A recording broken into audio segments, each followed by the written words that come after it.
सालों से संजोई प्यारी सी चिड़िया अचानक आंसुओं से रूठ गई। मेहंदी का रंग भी ठीक से नहीं निकला था कि सारी चूड़ियां टूट गई। बहुत चुन चुन कर एक सपना सजाया था। 8 साल के इंतजार के बाद उनसे ब्याह रचाया था। खुशियों के तिनकों से बुना एक आशियाना सजाऊंगा। झूठे थे वो कह कर गए थे कि मैं वापस जरूर आऊंगा। कल की बातों को याद करके मन कहीं खो रहा था। घर के बाहर बैठा पंछी खामोश होकर रो रहा था। अचानक एक कॉल की आवाज आई। उनका दीदार करने के लिए भागी चली आई। कॉल उठाते ही एक अजीब सी आवाज आई और जोर जोर से उनका नाम चिल्लाने लग गई कि माँ समझ गई कि अब उनका लाडला घर वापस कभी नहीं आएगा। उजड़ गया सुहाग, मिट गया सिंदूर। समझ ही नहीं आया कि कैसे यकीन करती कि अब उसका हमसफर कभी उस पे इश्क नहीं जताएगा। सबसे मुश्किल चीज होती है इस दुनिया में अपने हमसफर को खो देना, वो भी तब जब बरसों से किए इंतजार के बाद पल भर में सब कुछ उजड़ जाए। बिग बॉस की रील्स या अंबानी की शादी की कई रील शेयर करी हो, पर देखते हैं इस बहादुरी और प्यार की कहानी को तुम अमर बनाते हो या नहीं। भेज दो सबको ये रील। माँ को कहना सब ठीक है यहाँ, बस याद उनकी बहुत आती है।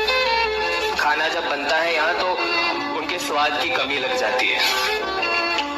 अब सोचता हूँ तो इस बात का बुरा ही लगता है कि जब वो हाथ से खिलाती थी और मैं नखरे करके भाग जाता था।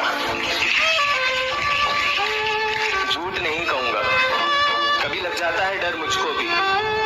उन डरी डरी रातों को मैं माँ की लोरी खुद को गा के सुनाता हूँ, फिर हंस देता हूँ सुन के प्रिय की कितना बेसुरा हो गया हूँ मैं। कहना उनसे वो लोरी उनकी गोद में सुनने आऊंगा मैं। तू चिंता ना कर, घर लौट आऊंगा मैं।